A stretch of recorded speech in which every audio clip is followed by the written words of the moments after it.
In the vast and tamed wilderness, we often hear about the delicate balance of nature. But what if I told you there is no balance? There is only control.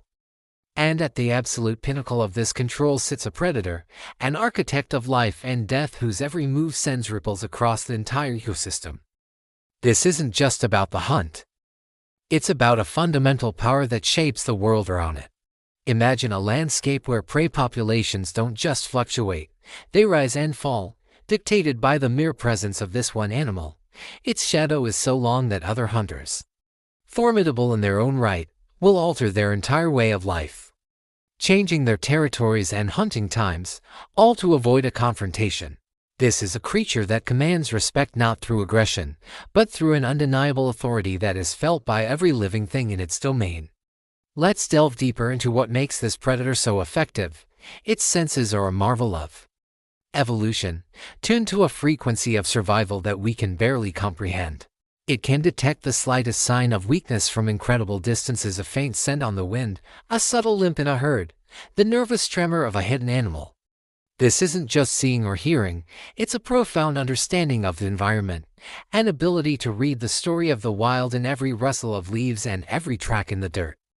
It's a living surveillance system, constantly scanning, analyzing, and processing information.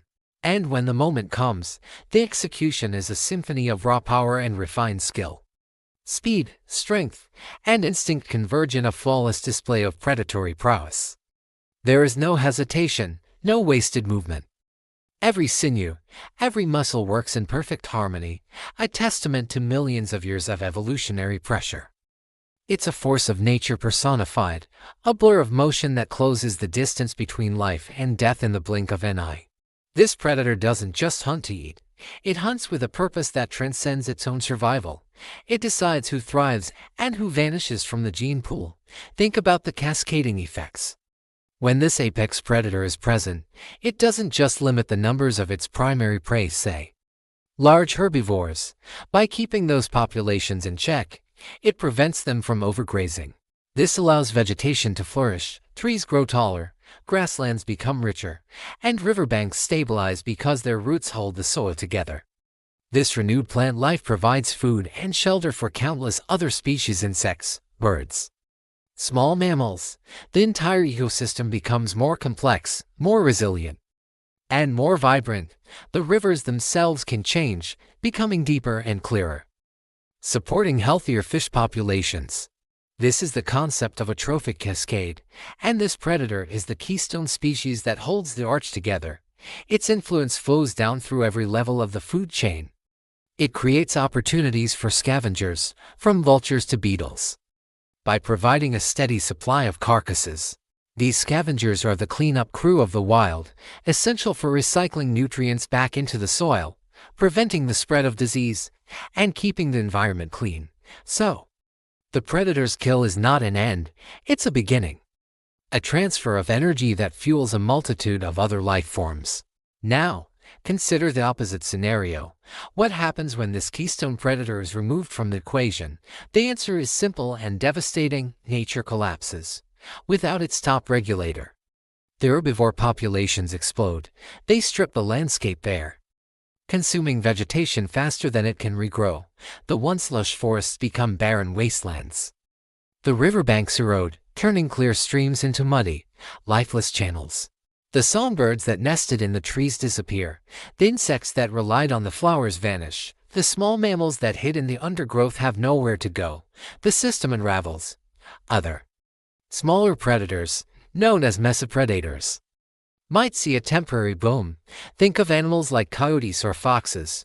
Without the top predator to keep them in check, their numbers can surge. But this new dominance is often destructive.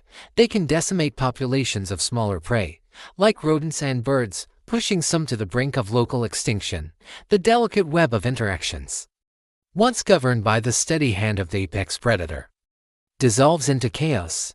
The so-called balance is revealed for what it truly is: a fragile state, maintained by a powerful enforcer. This predator enforces the unwritten laws of the wild. It ensures that only the strongest and healthiest individuals in a prey population survive to reproduce. By targeting the old, the sick, and the weak, it performs a vital service, strengthening the genetic health of the herd. This is natural selection in its most direct and impactful form. It's not a cruel act, it's a necessary one. It's the engine of evolution, pushing species to become faster, smarter, and more resilient. So when we watch this magnificent animal, we are not just witnessing a hunt. We are witnessing the governance of an entire world. This is not about dominance for its own sake. Dominance is loud, aggressive, and often temporary. This is something far more profound. This is control. A quiet, pervasive, and absolute control that dictates the rules of survival. It's the invisible hand that guides the flow of life, that prunes the weak to allow the strong to flourish, that maintains the very structure of the ecosystem. This predator is the ultimate gatekeeper of the food chain. It doesn't just sit at the top. It is the top. It defines the boundaries, sets the terms, and adjudicates the contest of life. It's the reason the forest has a future, the reason the river runs clear, and the reason the chorus of the wild continues to be sung. It is the living embodiment of the principle that in nature, there is no vacuum of power. There is only a hierarchy, and at its summit, there is a controller, a regulator, a kingmaker. This predator doesn't just participate in the ecosystem, it is the ecosystem's ultimate authority. Next time you see a documentary or read about a wolf, a tiger, or a shark, remember this. You're not just looking at a hunter. You're looking at a force that maintains the health and integrity of our planet's most vital systems. It's a humbling reminder that the wild is not a gentle garden, but a dynamic and powerful realm governed by control. Thank you so much for joining me on this deep dive into the power of apex predators. If you found this fascinating, be sure to hit that like button and subscribe for more content that explores the incredible complexities of the natural world. Let me know in the comments which apex predator you find the most inspiring. I'll see you in the next one.